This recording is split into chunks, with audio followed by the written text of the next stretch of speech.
Paulo fala sobre a graça que Deus derramou sobre mim. E essa palavrinha que é importante, derramar.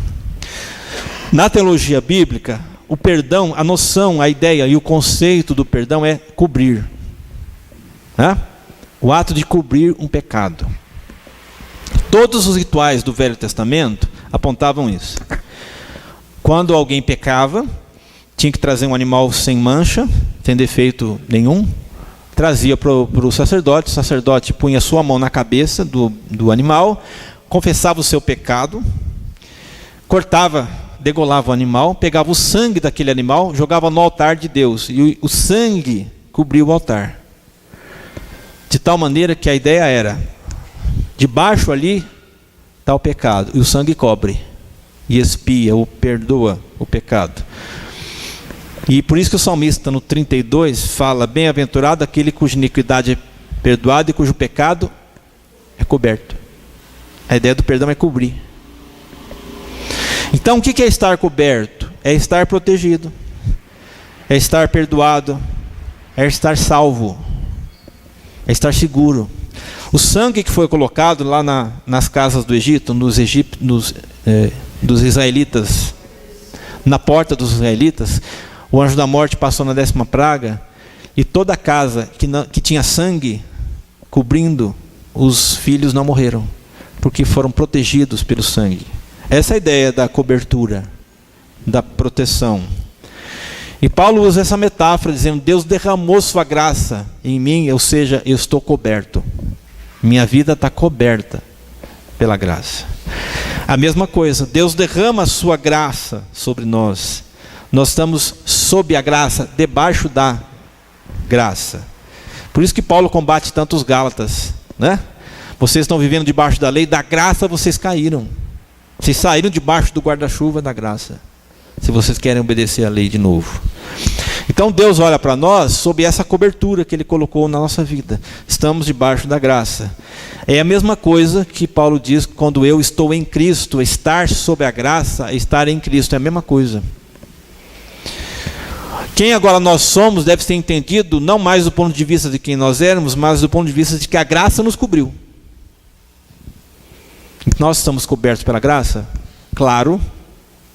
Nós estamos cobertos por todo tipo de provisão, livramento, ajuda, socorro do céu.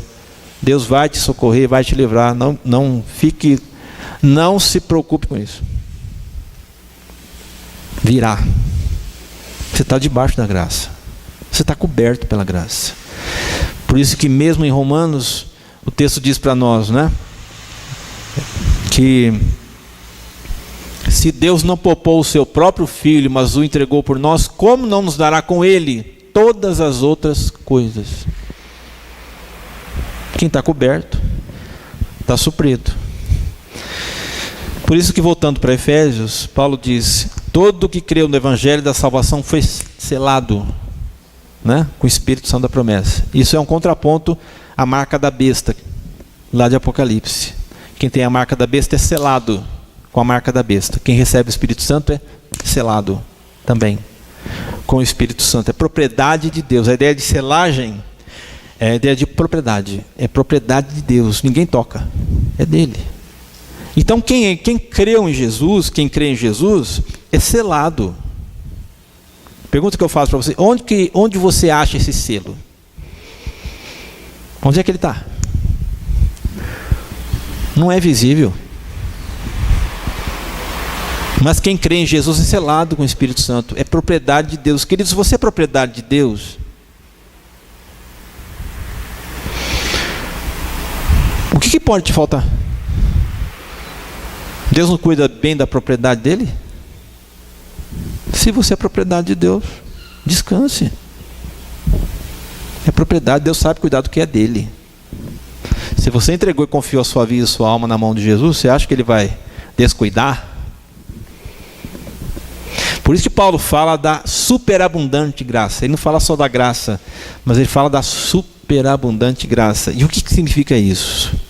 Significa que se a graça é superabundante, ela é derramada sem limite, sem medida, sem restrição. Então, para cada necessidade, vai haver uma dupla providência. Para cada sofrimento, uma dupla consolação. Para cada dor, um duplo alívio. Para cada tristeza, uma dupla alegria. É dobrado a coisa. A graça será sempre proporção maior do que nós precisamos. A graça é como aquele cesto de 12 pães cheios que sobraram do milagre da multiplicação, né? Jesus não multiplicou e não deu para 5.000 homens, fora crianças e mulheres, e sobraram 12 cestos cheios. O que Jesus falou? Que nada se perca, recolham. Sempre sobra mais, queridos. Sempre sobra mais. A graça é assim. Deus fornece o que você precisa e ainda sobra. Sempre há mais e sempre haverá mais do que eu posso usar e tenho capacidade de desfrutar. Isso é abundante graça. É com ela que Deus supre. Não tem medida. A gente não pode nem deve limitar o que Deus pode fazer. Não pode mesmo. Não tem limite. Está preocupado com uma coisa pequena que é enorme para você, mas para Deus é pequenininha. A graça é abundante. Então, lembre que a graça nos faz aceitáveis. Deus nos aceita. E é isso que dá sentido para a vida. A gente participa de um projeto muito maior do que a nossa própria vida. Segundo lugar, a graça renova o nosso ser. Nós estamos sendo transformados, renovados cada dia. E a terceira verdade é que a graça vai garantir a nossa provisão. Sempre. A graça é superabundante. Muito maior do que eu posso usar. Muito mais do que eu possa utilizar, empregar, vai sobrar. Sempre. Lembre dos cestos cheios de pão. Sempre vai sobrar. Por isso que a Bíblia diz, os que temem ao Senhor não têm falta de nada. Bem nenhum eles têm falta. Amém, querido?